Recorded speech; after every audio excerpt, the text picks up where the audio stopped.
Big announcements were made on South Korea's economic front. The ruling party government and the presidential office have agreed on a supplementary budget which will be submitted to the parliament within this month, while a 52-hour maximum work week system came into force as of Monday, April 1st. Today, we look into the hopes and concerns of these two developments, as well as other hot economic issues at home and abroad. For that, we're joined by Professor of Pan-Pacific International Studies, Shin Sang-hyup at Kyung Hee University. It's always good to have you with us. Thank you. So the South Korean government will draw up a supplementary budget and submit it to the parliament within this month. And the IMF, I don't know if you remember, has also suggested South Korea to come up with an extra budget to support its growth.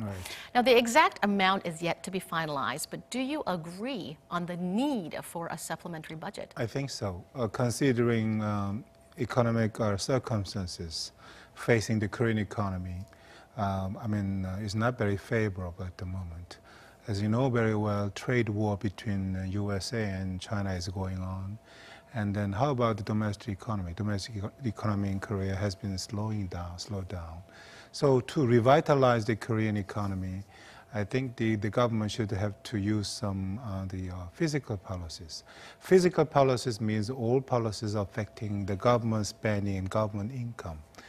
By increasing the budget, well, that means that the more money will go to the market. And if the more money will go to the market, then the industries could have more chances to make more money. If they can make more money, they can give more money, in the form of salaries to the workers. And if the workers could get in more money, they can spend more money in the market, then more money will go to the private sector, industries. This is the positive circle in the economy. So the government, through the fiscal policy, increasing the budget, they can start to revitalize the sluggish economy in Korea. So in this context, definitely those kind of the measures should be needed. Now, the core focus of this supplementary budget is tackling fine dust pollution, but a big chunk of that money will also be used to revitalize the nation's slumping exports and investments.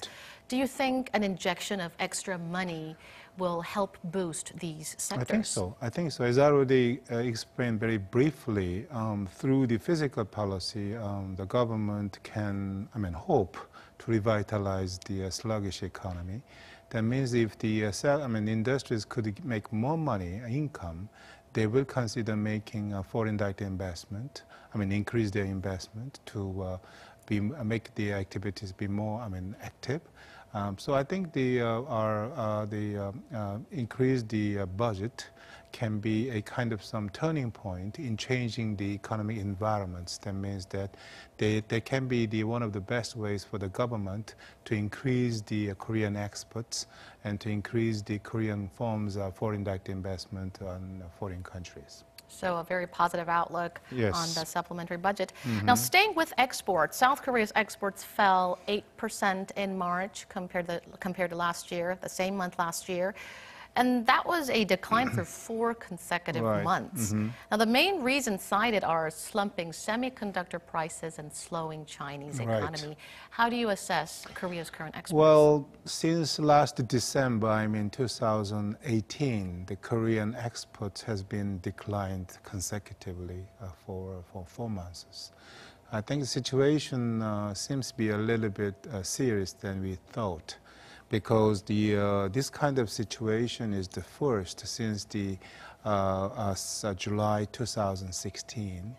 And the one thing which I'm really concerned about at the moment is the unfavorable global the economic environments, of course, which can be characterized by the trade war between China and USA, which is the #1 economy and #2 economy in the world.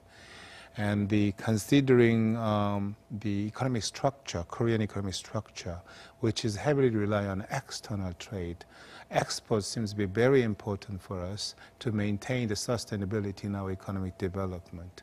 But as I mentioned before, 2 big economic giants in the world, they are also at the same time 2 major trading partners for Korea. So for Korea, which is heavily reliant on exports, the trade war between two countries seems to be a very, very serious negative impact on the Korean economy.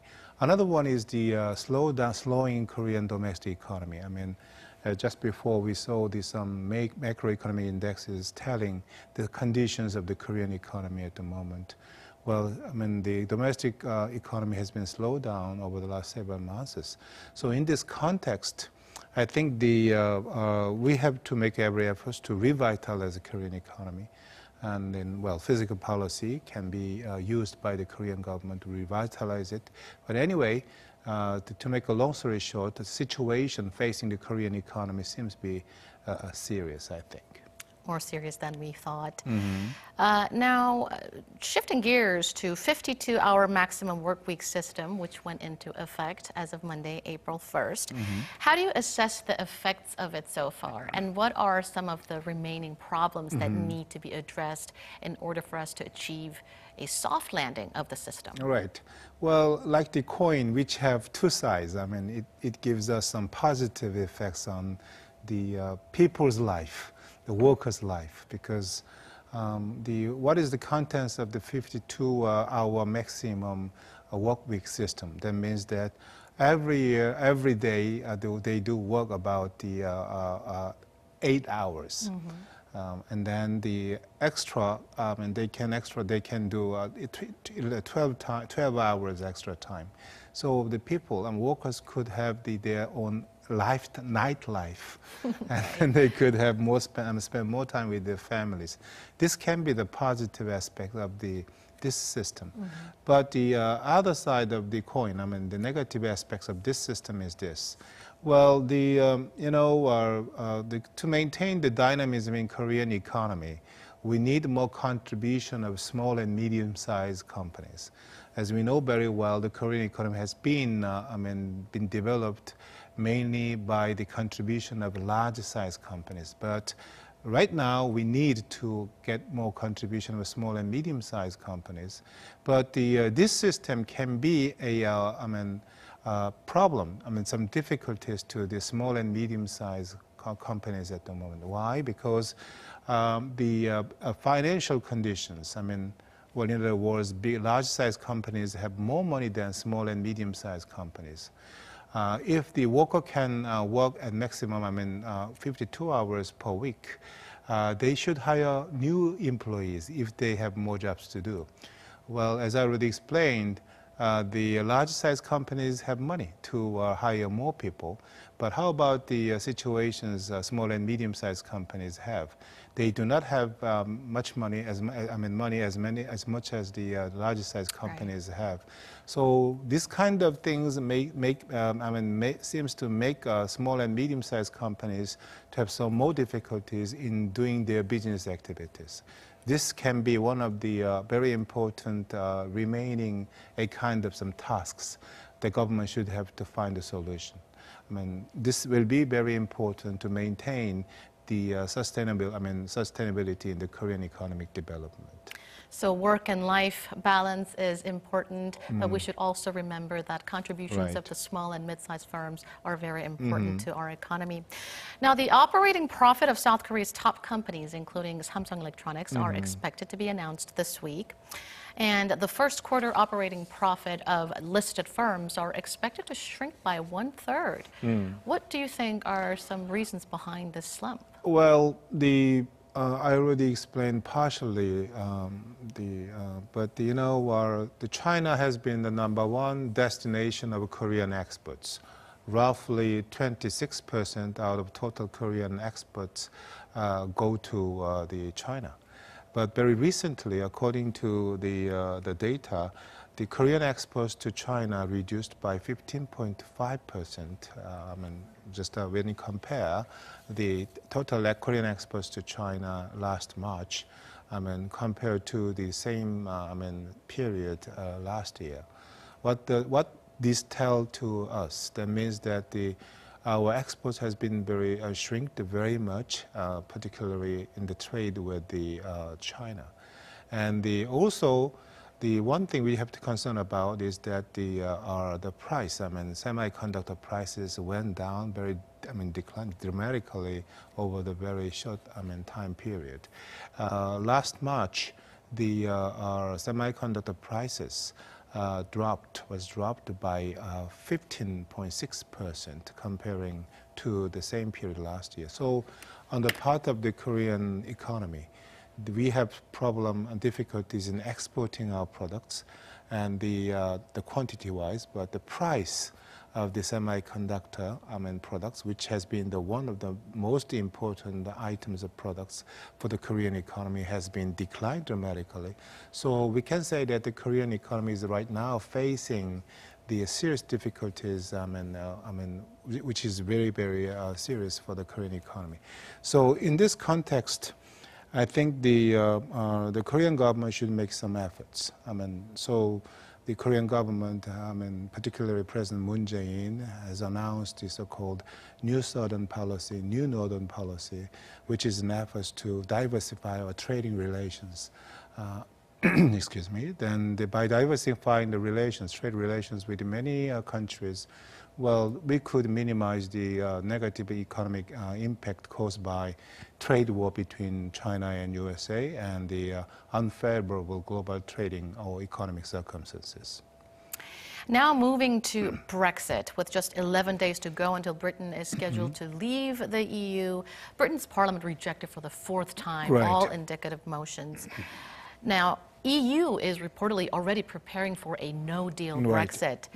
How would a no-deal Brexit affect the South Korean economy, and what kind of countermeasures do we need to prepare to avert worst-case scenarios? Well, on the short-term basis, we could not avoid get some negative impact from Brexit. Korean economy will have negative impact, particularly in financial market, because London has been one of the three global financial centers. So the Brexit will give some direct threats to the Korean financial market. But on the mid or long-term basis, I think the negative impact caused by Brexit against Korean economy will be very minimal, because that on the part of the European Union, excuse me, Korea is a country with the big economies such as China and Japan as a neighboring country. So if I use some economic jargon, there must be some strong trade diversion effects. So instead of having a trade with UK, they can choose Korea as a new trading partner. That means there must be some more chances for the Korean economy to increase or strengthen trade relations with the European Union. So this can be, quite a rough analysis, but anyway, I think at the moment it will be the case, I think. But then what kind of efforts the Korean government should make? And at the time, on the short-term basis, well, UK is not very important trading partner, but it is quite important partner for the Korean economy. So, well, for the no-deal Brexit, we have to make every effort to start and finalizing the FTA talks with the UK, because UK has been the main gate entering into the EU market. If the UK leave from the European Union, then definitely we have to find another the platform to enter into the European Union market. But anyway, considering all those kind of the new changes facing us, then we have to make every effort to stabilize trade relationship with the UK through the FTA negotiation with them. At the same time, we have to prepare some possible damages caused by the Brexit. For example, safeguard measures about the steel products, to maintain our the current status in the trade with the European Union and the UK. We have to prepare the possible damages caused by the Brexit, particularly, as I said before, for the industries such as the steel industries. I'm afraid that is all the time we have for you today. Thank you so much for sharing your insights. My pleasure. Thank you. Thank you.